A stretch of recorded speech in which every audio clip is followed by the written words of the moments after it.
Teman-teman wartawan, hari ini saya diminta Bapak Presiden untuk menyampaikan keputusan Bapak Presiden mengenai gaji ke-13 untuk tahun 2020. Seperti diketahui bahwa gaji ke-13 itu sudah dianggarkan di dalam APBN tahun anggaran 2020 dan itu ada di dalam Undang-Undang APBN. Namun pelaksanaan Undang-Undang APBN 2020 memang mengalami banyak sekali perubahan diakibatkan karena terjadinya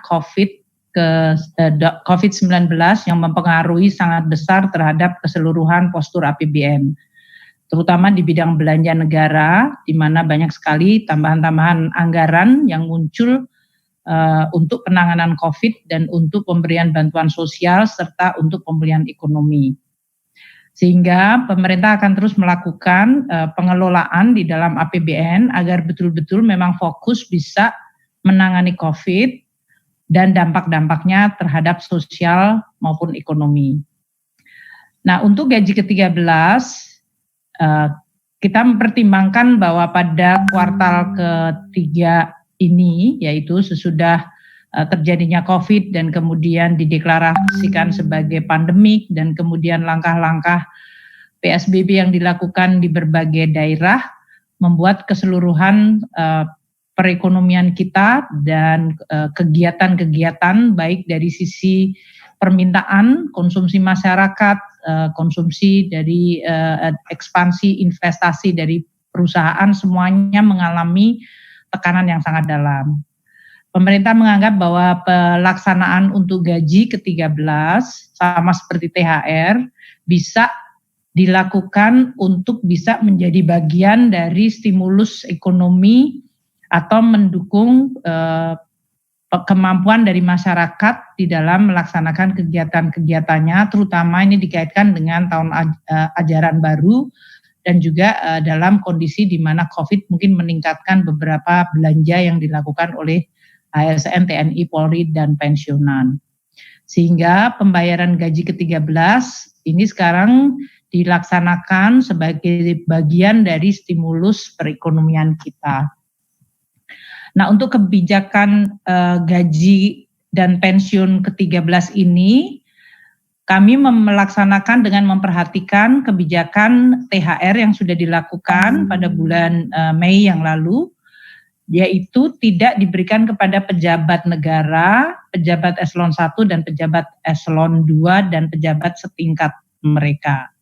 Namun, gaji dan pensiun ke-13 diberikan kepada seluruh ASN, TNI, Polri yang berada di tidak masuk dalam kategori tadi pejabat negara eselon 1, eselon 2 dan pejabat setingkatnya. Anggaran yang disiapkan untuk pelaksanaan pembayaran gaji ke-13 ini adalah sebesar 28,5 triliun rupiah yang terdiri dari untuk APBN, ASN, untuk gaji dan tunjangan yang melekat pada gaji. Untuk ASN pusat adalah 6,73 triliun rupiah. Sedangkan untuk pensiun ke-13 anggarannya adalah sebesar 7,86 triliun rupiah.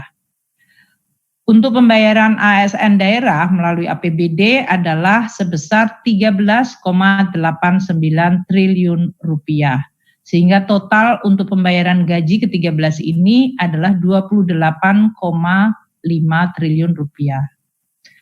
Pembayaran gaji ke-13 akan direncanakan dilakukan pada bulan Agustus 2020 dan untuk pelaksanaan ini kita akan segera mengeluarkan revisi dari regulasi-regulasi yang ada.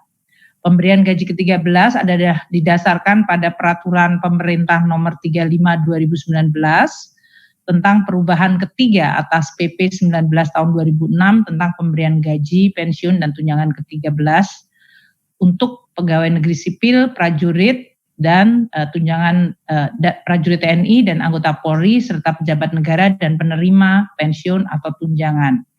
Dan PP nomor 38 2019 tentang perubahan atas PP 24 tahun 2017 yaitu tentang pemberian penghasilan ke-13 untuk pimpinan dan pegawai non-PNS pada lembaga non-struktural. Oleh karena itu, pelaksanaan kebijakan gaji ke-13 2020 akan dilakukan dengan melakukan pengubahan pada kedua PP tersebut. Diakibatkan karena tadi yang menerima untuk tunjangan gaji ke-13 adalah mereka yang di bawah level pejabat negara eselon 1, eselon 2 dan pejabat yang setingkatnya.